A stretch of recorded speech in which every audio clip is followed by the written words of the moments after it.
बच्चों देखो, हम लोगों ने लास्ट क्लास में पैरेललोग्राम लॉ पे थोड़ा सा चर्चा किया था। एडिशन ऑफ वेक्टर के लिए हमने आपको बताया था कि 3 रूल्स होते हैं। पहला रूल जो है triangular law of vector addition बताया था, दूसरा हमने बताया था parallelogram law of vector addition, और उसके फॉर्मूले के ऊपर भी हमने थोड़ा सा चर्चा किया था। प्रूफ नहीं बताया था अभी आप लोगों को। आज मैं कैसे पैरेललोग्राम लॉ यूज करते हैं न्यूमेरिकल्स में, उसका प्रूफ क्या है, उसके प्रूफ बताएंगे, कैसे उसका फॉर्मूला हम लोगों ने क्या किया, फाइंड आउट किया, वो बताऊंगा। और बेटे ध्यान दो, आज से हम लोग न्यूमेरिकल अपना धीरे धीरे स्टार्ट करेंगे, ठीक है? क्योंकि देखिए फिजिक्स में थ्योरेटिकल पोर्शन के साथ साथ आपका न्यूमेरिकल पोर्शन भी उतना ही स्ट्रॉन्ग होना चाहिए। तो चलिए आइए देखिए, सबसे पहला हमने आज लिख दिया है आपको वेक्टर में, आज थर्ड लेक्चर जो है step for use the parallelogram law of vector addition या एडिशन। यहाँ पे आप लिख सकते हो वेक्टर एडिशन। वेक्टर एडिशन में जो पैरेललोग्राम लॉ है उसके स्टेप्स क्या है? एक ही स्टेप है, ध्यान देना क्या है। Keep 2 vectors such that their tails coincide and draw the parallel vector to both of them as side of parallelogram। कह रहा है कि 2 वेक्टर को इस तरह से अरेंज कीजिए, जो 2 गिवन वेक्टर है उसको इस तरह से अरेंज कीजिए जिनका टेल एक पॉइंट पर आए, और जो भी वेक्टर दिया गया है उसका पैरेलल वेक्टर आप क्या कीजिए, ड्रॉ कीजिए। कैसे? Both of them as the side of parallelogram, वो क्या हो, साइड हो पैरेललोग्राम के। तो आइए मैं एग्जांपल से आपको समझाना चाहता हूँ। देखिए यहाँ पे मैं एक एग्जांपल लेता हूँ। क्या एग्जांपल है? देखिए मान लीजिए कि बेटे थोड़ा सा नीचे हम लोग ले लेते हैं, समझो इसको, और इसको एक पॉइंट्स को आप लोग समझते चलो। मान लो कि ये एक वेक्टर ए है जिसका टेल यहाँ पे है और हेड यहाँ पे है, समझ आ रहा है? उसकी मैग्नीट्यूड कुछ भी हो सकती है, 5 हो सकती है, 3 हो सकती है, 2 हो सकती है, जो भी आपके क्वेश्चन में दिया गया है, ठीक है? अब मान लो कि कोई एक दूसरा वेक्टर आप ले लो and this is known as B vector. देखिए ये दोनों आपके गिवन दिए जाएंगे, ये आपके क्वेश्चन में दोनों वेक्टर को दिए जाएंगे। अब देखो पैरेलल वेक्टर ए का इधर होगा जिसकी टेल यहाँ पे होगी, और हम कुछ इस तरह से खींच देंगे, ठीक है? अब ध्यान देना, सबसे पहले क्या बोला था उस बात को हम लोग शर्त को पूरा करते हैं। Keep 2 vectors such that there tales coincide.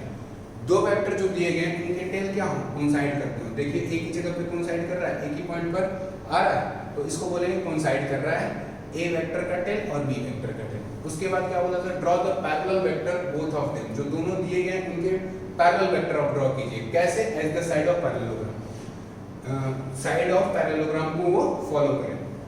तो देखो ए का मैं पैरेलल वेक्टर इधर खींच दिया, डायरेक्शन ए वेक्टर की और इस वेक्टर की सेम है, मैग्नीट्यूड भी सेम होगी बेटे। तो मैं क्या इसको ए वेक्टर लिख सकता हूँ, अगर आपको डायरेक्शन अगर सेम हो जाए वेक्टर का और मैग्नीट्यूड भी सेम हो जाए तो उसे हम लोग क्या बोलते थे, इक्वल वेक्टर बोलते थे।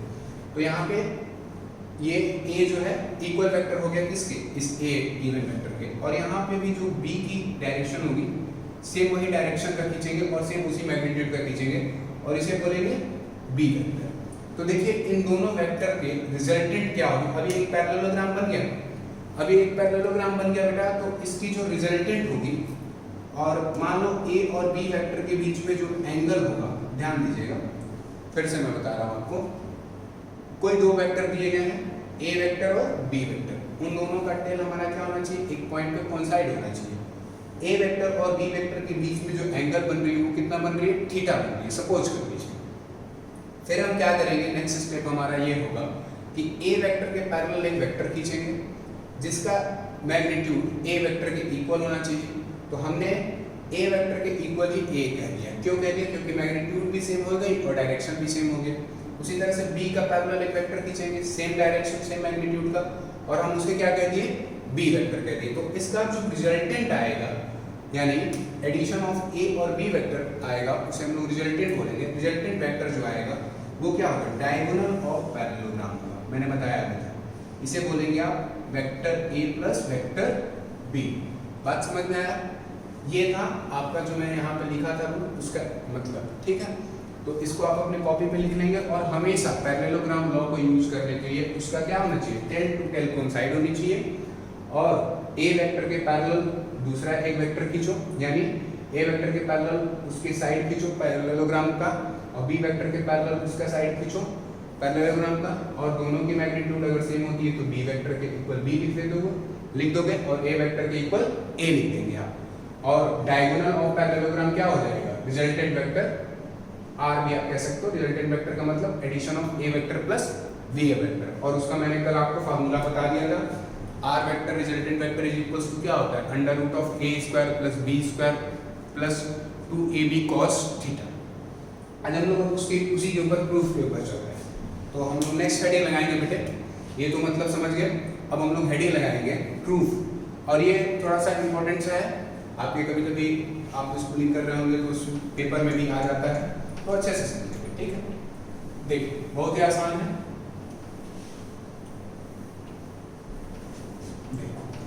मैं समझाता हूँ।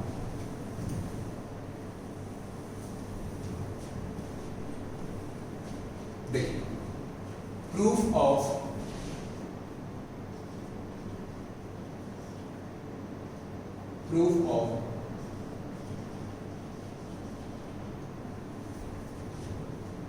पैरेललोग्राम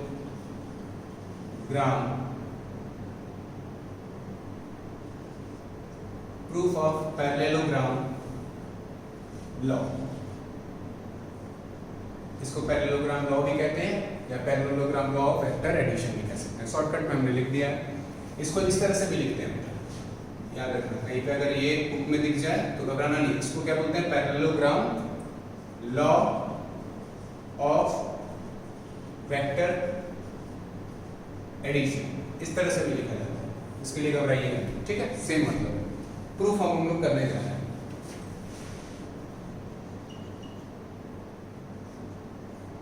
ठीक है ना, देखो सबसे पहले क्या करेंगे हम लोगों को दो वेक्टर दिया जाएगा। आइए यहाँ पे मैं डायग्राम बना रहा हूँ ताकि उधर हम लोग अच्छे से प्रूफ कर पाए। मान लीजिए कि आपको कोई भी गिवन वेक्टर ए, स्मॉल ए से लेकर के मैं चल रहा हूँ, ए वेक्टर दिया गया, तो हमारा जो रूल है उसके हिसाब से क्या होना चाहिए, बी का भी टेल यहीं पे होना चाहिए, होगा भी। ये देखो बी वेक्टर का भी टेल यहीं पे आ गया। अब ए वेक्टर के पैरेलल में एक वेक्टर खींचेंगे जो कि साइड ऑफ पैरेललोग्राम हो। हमने ए वेक्टर के साइड में एक खींच दिया वेक्टर जो क्या हो, साइड ऑफ पैरेललोग्राम हो, और ए ये जो गिवन वेक्टर ए है उसी के मैग्नीट्यूड के इक्वल हमने उसका भी मैग्नीट्यूड रखा पैरेलल वेक्टर का, तो हम लोग क्या कह सकते हैं, ए वेक्टर कह सकते हैं।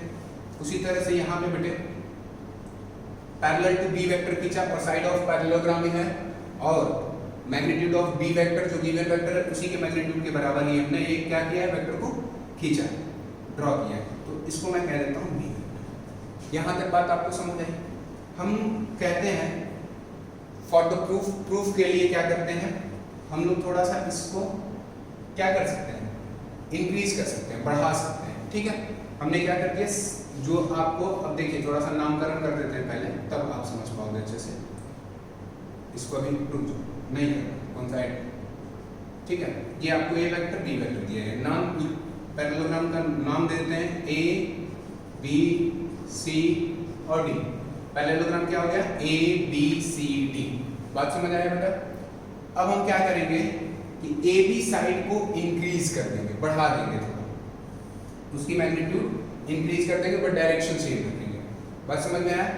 और सी पॉइंट से एक परपेंडिकुलर यहाँ पे ड्रॉप करोगे, सी पॉइंट से क्या करोगे, आप एक परपेंडिकुलर ड्रॉप करोगे और इस पॉइंट को हम लोग ई बोलेंगे।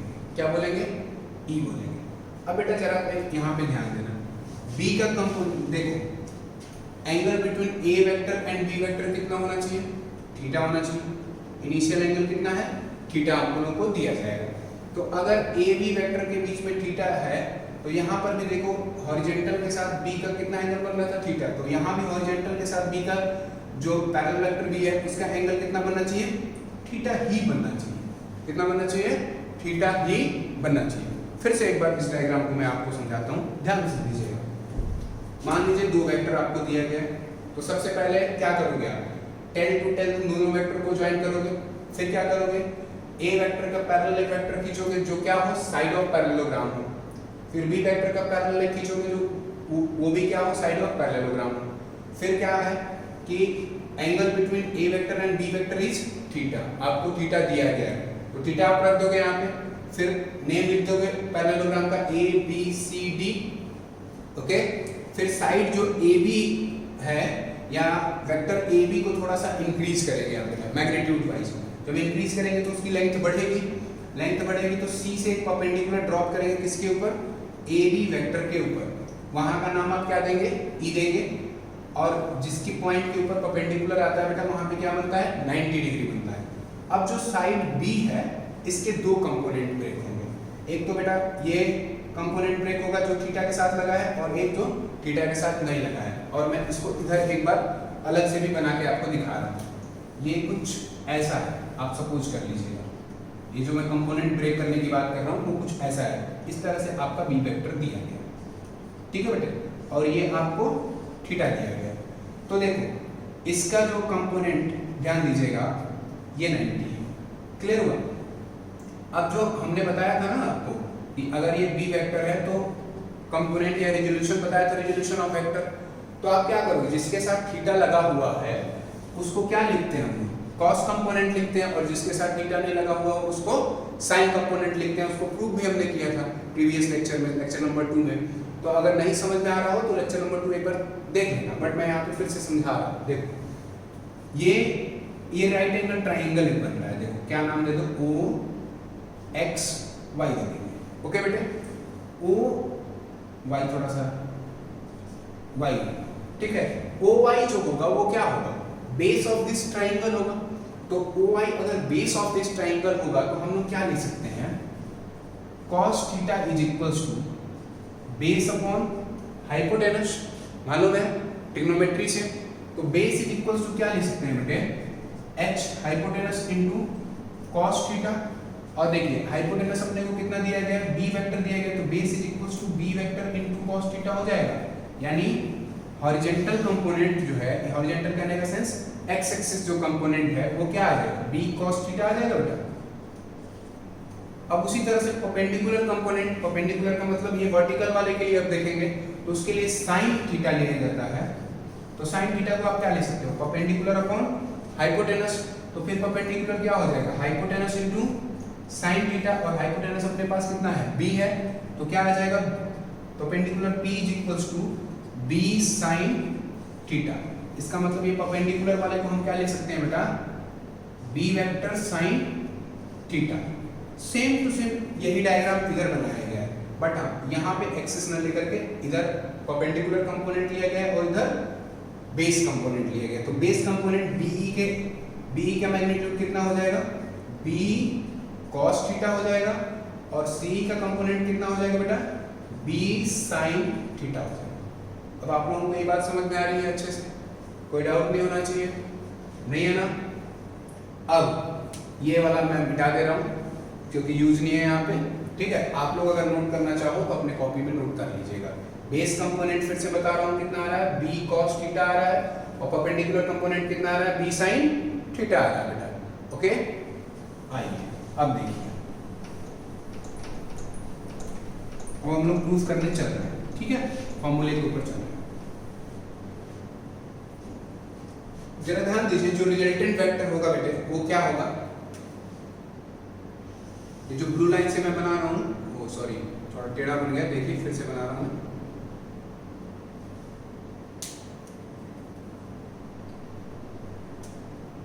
ये angle between A B vector कितना है, थीटा है, ठीक है।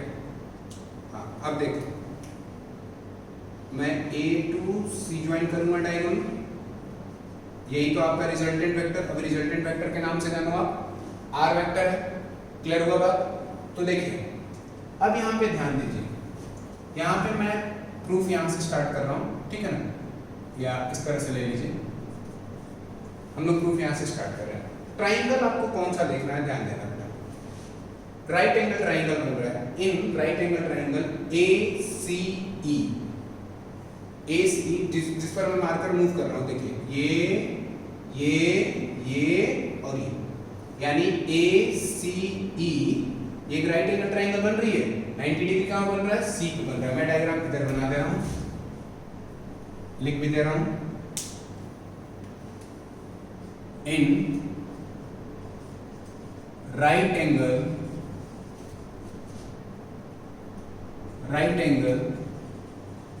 ट्राइंगल ACE, तो ACE जो राइट एंगल ट्राइंगल है उसका डायग्राम मैं बना रहा हूं, देखिए, ठीक है ना। डायग्राम, सॉरी एक इधर है ना, आ जाओ देखो, ये हो गया आपका A, यहां पे कहीं E है, ये आपका C पॉइंट हो गया, ठीक है, ऐसा कुछ। यहाँ कहीं बीच में पॉइंट है, इसको B आप बोलेंगे, और इसका वैल्यू कितना है, A है, और BE की वैल्यू कितनी है बेटे, B cos थीटा है, और इसकी वैल्यू कितनी है, B sin थीटा। इधर थोड़ा सा कंजस्टेड सा हो गया है, तो CE की वैल्यू इधर लिखा हूं मैं, B sin थीटा, आपको ध्यान रखना, या ऊपर में लिख देता हूं इधर, B sin थीटा, ओके। और ये आपका क्या है, रिजल्टेंट वेक्टर R है, ओके। रिजल्टेंट वेक्टर का मतलब addition of A vector and B vector. तो आइए, in right angle triangle ACE we use the Pythagoras theorem. हम यूज क्या कर सकते हैं बेटे, पाइथागोरस थ्योरम यूज कर सकते हैं। पाइथागोरस थ्योरम क्या होता है, hypotenuse square is equals to perpendicular square plus base square. तो यहां पे लिख देंगे, by using Pythagoras theorem. Pythagoras theorem से हम लोग क्या कह सकते हैं, hypotenuse square is equals to perpendicular square plus base square, okay बेटे। तो हाइपोटेनस की जगह पे देखिए ACE में क्या है, हमको R स्क्वायर दिया गया है, इस फिगर से भी देख सकते हो, ACE बेटे हाइपोटेनस की जगह पे क्या है, इस ट्राइंगल में हाइपोटेनस की जगह पे क्या है, R स्क्वायर है। पुट कर दो, या पहले नाम पुट करते हैं, AC का होल स्क्वायर प्लस परपेंडिकुलर की जगह पे CE, यानी इक्वल टू CE का होल स्क्वायर, बेस की जगह पे क्या है बेटा, AE है, AE का होल स्क्वायर। यहां तक आप सभी लोगों को समझ में आ रहा होगा। Hypotenuse square is equal to perpendicular square plus base square. हमने क्या कर दिया, यहां पे वैल्यूज पुट कर दी, ठीक है। AC हाइपोटेनस है, AC लिखा, CE हमारा परपेंडिकुलर है, और बेस क्या है, AE है, ओके। आइए जरा सा देखिए अब फिर से, AC square is equal to क्या मैं लिख सकता हूं, CE स्क्वायर प्लस AE की जगह पे देखो बेटा, ध्यान देना, AB प्लस BE लिख सकता हूं। इस डायग्राम में भी ध्यान देना, इस पूरे AE की जगह पे मैं AB प्लस BE लिख सकता हूं मैग्नीट्यूड वाइज। फिर से ध्यान दीजिए, इस डायग्राम को भी रिप्रेजेंट कर रहा हूं, उस डायग्राम को भी ध्यान देना बेटा। मैं AE की जगह पे this value AB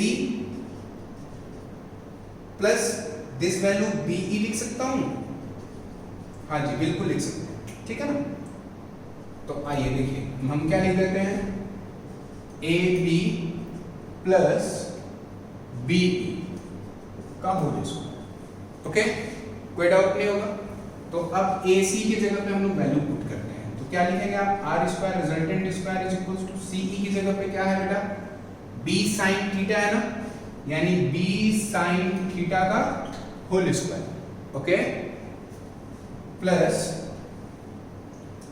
AB plus BE की वैल्यू रखेंगे तो क्या आएगा, A vector A plus B cos theta का होल स्क्वायर, यहाँ भी वेक्टर के साइन है, कोई डाउट नहीं होना चाहिए बेटा, ये पूरा का होल स्क्वायर है। अब हम लोग होल स्क्वायर ब्रेक करेंगे, तो R square is equal to क्या आएगा अपने पास, B square sine square theta plus A plus B का होल स्क्वायर के फॉर्म में टूटेगा ये, तो A square plus B square plus 2AB होता है ना, ए प्लस बी का होल स्क्वायर क्या होता है, A square plus B square plus 2ab, उसी के फॉर्म में टूटेगा। तो ए स्क्वायर प्लस बी का स्क्वायर यानी B square cos square theta plus 2ab का मतलब 2ab कॉस थीटा, क्योंकि बी के साथ क्या लगा हुआ है, कॉस लगा हुआ है, कॉस थीटा। यहां तक बात समझ आया? थोड़ा सा इसको अरेंज करते हैं बेटे, तो देखिए क्या आएगा, R square is equal to A square plus ये वाला कंपोनेंट और ये वाला कंपोनेंट एक साथ में रख रहा हूं, ठीक है, अरेंज कर रहा हूं। तो B square sine square theta plus B square cos square theta plus 2ab cos theta. हम लोगों ने यहां तक अरेंज कर दिया, कोई डाउट नहीं होगा। आइए अब इधर हम लोग साइड में करते हैं, ये मिटा देता हूँ डायग्राम, अब इसका कोई यूज नहीं है, केवल आपको समझाना था कि कैसे मैं राइट एंगल ट्रायंगल ले रहा हूँ, पाइथागोरस थ्योरम यूज कर रहा हूँ। अब आ जाओ, यहाँ पे देखो R square is equal to हम लोग क्या लिख सकते हैं, ए स्क्वायर। देखो बेटा इन दोनों टर्म से, जिसको मैं अंडरलाइन कर रहा हूँ, B square sine square theta plus B square cos square theta में से बी स्क्वायर क्या मैं कॉमन ले सकता हूँ? जी हाँ, बिल्कुल ले सकते हैं अपन कॉमन।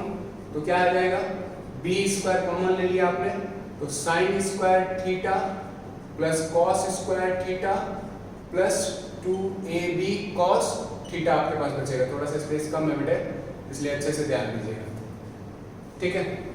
मैं इसी बात को दोबारा लिख देता हूँ, R square is equal to क्या आ जाएगा, A square plus B square sine square theta plus cos square theta plus 2ab cos theta. Okay, sine square theta plus cos square theta is equal to 1, trigonometric identity आपको बताई गई होगी। तो हम लोग क्या लिख सकते हैं, R square is equal to A square plus B square plus 2ab cos theta. अब देखिए बेटा आर की जगह पे क्या लिख सकते हैं, under root of A square plus B square plus 2ab cos theta. और कल हमने आपको यही फॉर्मूला बताया था, रिजल्टेंट का यही फॉर्मूला आपको हमने कल बताया था। और थीटा क्या है, angle between initial vector A to final vector B. जो भी गिवन वेक्टर दिया गया है, एक को इनिशियल मान लेना, दूसरे को फाइनल मान लेना, उनके बीच का एंगल वो थीटा है, ठीक है बेटा। तो आप ये भी लिख सकते हो, वेक्टर क्या आप लिख सकते हैं, vector a plus vector b का मैग्नीट्यूड कितना हो जाएगा, under root of a square plus b square plus 2ab cos theta. ये फॉर्मूला आपको अच्छे से याद होना चाहिए, क्योंकि बहुत सारे न्यूमेरिकल्स में ये काम आएगा, पूरे फिजिक्स में ये काम आएगा, यहीं पे नहीं। जो फॉर्मूले हैं उनको मैं ब्रैकेट में कर दूंगा, उसको आप याद रखना, ठीक है। अब यहां तक तो आपको शायद कोई डाउट नहीं होगा, ठीक है। यहां तक अच्छे से समझ लीजिए बेटे, एक मिनट अपने स्क्रीन को पॉज करके अच्छे से रिवाइंड कीजिए। अगर आप एक बार अच्छे से समझ लो तो उसको अपने कॉपी में बिना देखे करो, और अगर कहीं गलती हो जाता है तो उसको फिर से सुधारो, ठीक है। यहां तक तो आपको समझ आ गया होगा। अब हम लोग एक और चीज देखते हैं, रिजल्टेंट जो वेक्टर हमारा आर रिजल्टेंट वेक्टर है, उसके बीच और इनिशियल वेक्टर के बीच एंगल कुछ अल्फा बन रहा है, वो कितना, तो उसका प्रूफ आप बताने में चल रहा है। पहले इसको अच्छे से समझ लो, समझ लिए। अब मैं इसको मिटा रहा हूं। अब देखिए एंगल बिटवीन टू वेक्टर्स यहां पे कितना, देखो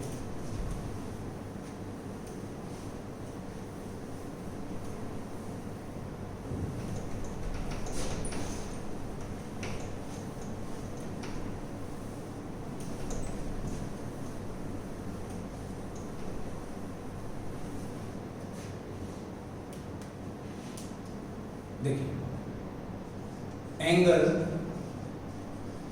बिटवीन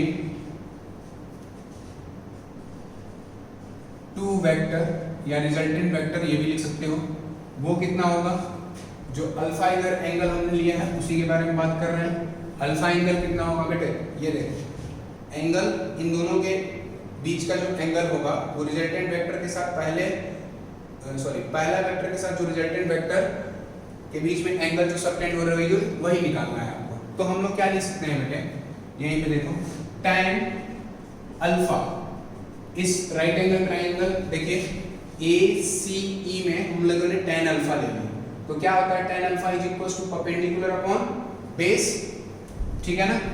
तो परपेंडिकुलर अपने पास देखिए मैं लिख दे रहा हूं perpendicular upon base.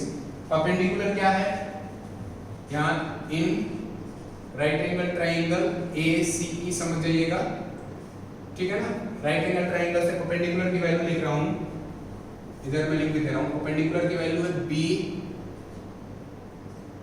sin theta, ठीक है ना, और बेस की वैल्यू है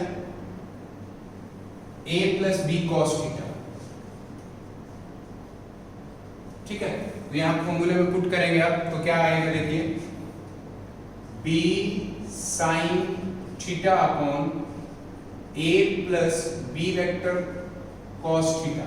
तो आप इधर अच्छे से फॉर्मूला लिखेंगे tan alpha is equals to B vector sin theta upon A plus B vector cos theta, और थीटा क्या है, initial angle between A vector and B vector. ये फॉर्मूला आप याद रखेंगे। अल्फा के लिए अगर आप लिखना चाहो तो ये भी फॉर्मूला हो जाएगा, alpha is equals to tan inverse B sin theta upon A plus B cos theta, okay. tan inverse क्यों लिखा बेटा, क्योंकि देखो tan यहाँ मल्टीप्लिकेशन में है तो यहाँ पे 1/10 हो जाएगा, तो 1/10 को tan इनवर्स लिखा जाता है, ओके। बात यहाँ तक आपको समझ आ गई अच्छे से। अब इसके ऊपर हम लोग एक दो न्यूमेरिकल्स करेंगे बेटे, उसके बाद आगे इसकी प्रॉपर्टीज के बारे में समझेंगे, ठीक है। पहले न्यूमेरिकल करते हैं, देखिए। और न्यूमेरिकल को बेटे बहुत आराम से जो आपको फॉर्मूला दिया गया है और जो आपको यहाँ पे कॉन्सेप्ट समझाया गया है कि कब आपको कब आपको triangular rule of vector addition use करना है, कब आपको parallelogram law of vector addition use करना है, उसके आपको क्या करना है, जो बताए गए हैं प्रॉपर्टीज, उसको प्रॉपर्टीज को ध्यान दे करके न्यूमेरिकल को आपको सॉल्व करना है। तो देखो प्रूफ तो हम लोगों को समझ आ गया, अब न्यूमेरिकल लेता हूं मैं एक।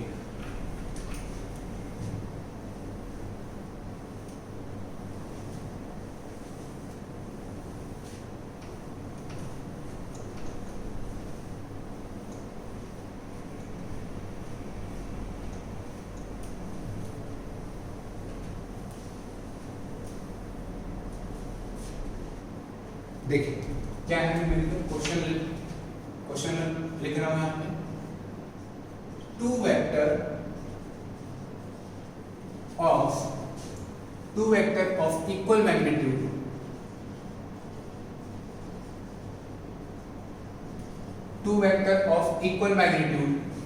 टू दो वेक्टर कोई भी लिया गया है जिसकी मैग्नीट्यूड कितनी ली गई है, हम लोगों ने 2 ली गई है, आर एट एन एंगल, वो किसी एंगल पर रखे गए हैं at an angle of 60 degree to each other,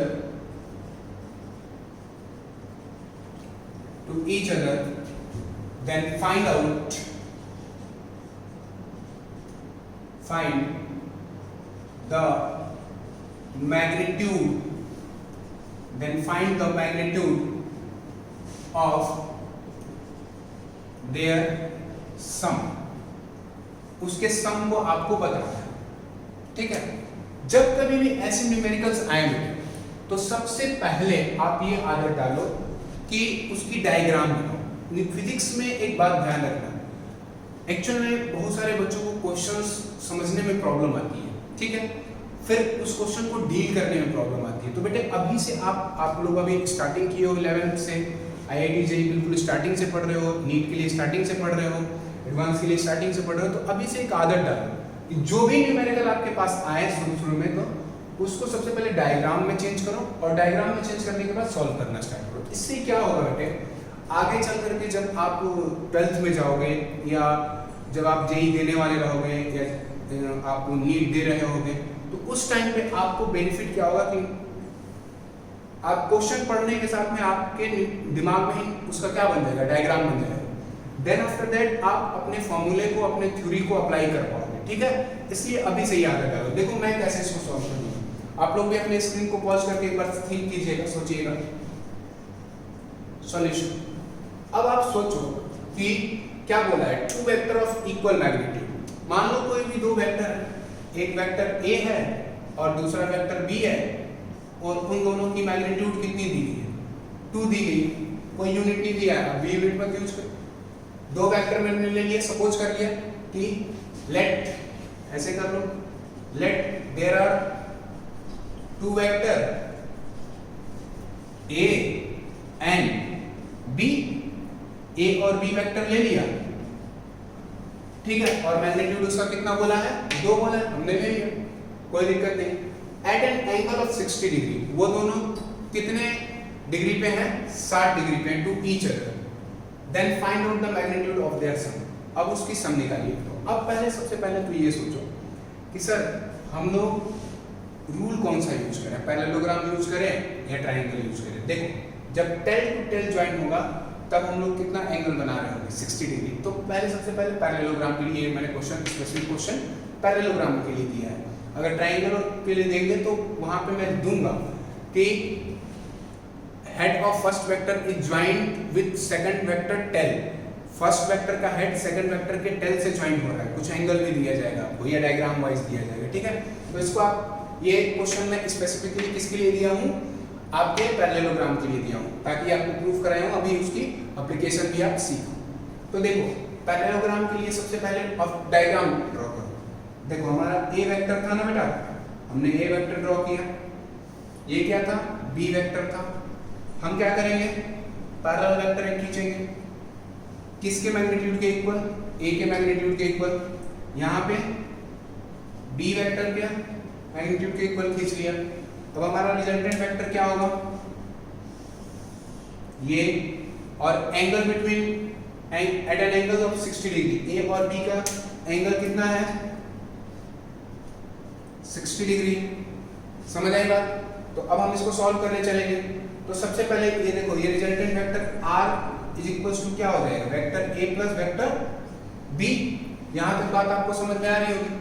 तो हम लोग अब इधर फॉर्मूला अपना यूज करेंगे, रिजल्टेंट वेक्टर का मैग्नीट्यूड, मॉड का मतलब बेटा मैग्नीट्यूड, अगर कोई भी वेक्टर को मॉड के अंदर रख दिया जाए तो समझ जाना, इसका मतलब लिख भी दे रहा हूँ, मैग्नीट्यूड ऑफ वेक्टर, mg का मतलब मैग्नीट्यूड, मैग्नीट्यूड ऑफ वेक्टर। तो r वेक्टर का फॉर्मूला हम लोगों ने अभी देखा था बेटे, क्या था, under root of A square plus B square plus 2ab sine theta, okay, sorry cos theta, 2ab cos theta. बेटे फॉर्मूला देख लेना, A square plus B square plus 2ab cos theta. अब यूज करो a की जगह पे और b के, a और b वेक्टर की मैग्नीट्यूड कितनी है, 2 है। आप देखो क्या आएगा बेटे, 2 square plus 2 square plus 2 into 2 into 2 into cos 60 degree. Theta की जगह पे कितना है, 60, मैं इधर लिख ही देता हूं। थीटा इज इक्वल्स टू कितना दिया गया, 60 डिग्री। देखिए ये रहा, आया बात समझ में, थीटा कितना दिया गया है, 60 डिग्री दिया गया है, cos 60। अब हम लोग इधर करेंगे, देखिए इधर हम लोग कर रहे हैं, एरो से मैंने रिप्रेजेंट कर दिया, ये मॉड ऑफ आर वेक्टर। तो अब देखो सॉल्व करोगे आप, देखो इधर देखिए बेटा, 2 का स्क्वायर कितना होता है, 4 होता है। तो 4 plus 4, 2 square plus 2 square 4 plus, देखिए 2 2 जा 4, 4 2 जा 8। अब रखेंगे cos 60, cos 60 की वैल्यू कितनी होती है, 1/2 होती है बेटा, ये याद रखोगे, ठीक है। आपको 10th में टेबल याद कराया गया होगा, cos 60 की वैल्यू 1/2। अब देखो फिर से इसको सॉल्व करेंगे अपन। तो 4 प्लस 4, 2 से 8 कटेगा, कितना टाइम आएगा, 4, ओके, कोई डाउट नहीं होनी चाहिए। एडिशन कर दीजिए इसका सबसे पहले, तो कितना आ जाएगा, vector r is equals to कितना आ जाएगा, 4 + 4 8, 8 + 4 12। ओके, अब इसको रूट से अगर आप बाहर निकालना चाहो तो देखो क्या लिख सकते हो, 2 × 2 × 3। देखो ये तो पेयर में है, बाहर निकल जाएगा,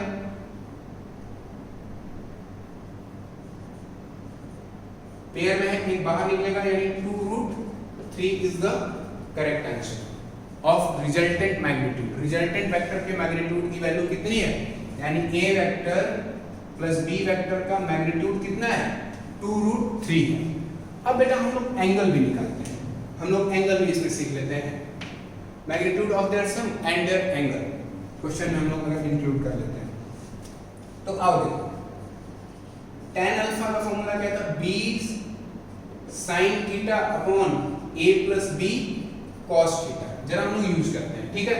अल्फा क्या होगा, ये वाला एंगल होगा अल्फा। ओके, तो आइए देखिए, tan अल्फा का फॉर्मूले में हम लोग यूज करेंगे, b की वैल्यू कितनी है, 2 है, इनटू sin 60 डिग्री, थीटा की वैल्यू कितनी है, 60 डिग्री हमने पुट कर दिया बेटा, अपॉन a की वैल्यू 2 प्लस b की value 2 into cos 60 degree. Okay, तो देखो sin 60 की वैल्यू कितनी होती है, √3/2, कितनी होती है, √3/2, यानी tan alpha is equals to 2 × 2√3 upon 2 + 2 into cos 60 की वैल्यू 1/2। ठीक है बेटा, इधर मिटा करके इधर लिखते हैं, ठीक है, ताकि आपको अच्छे समझ आए।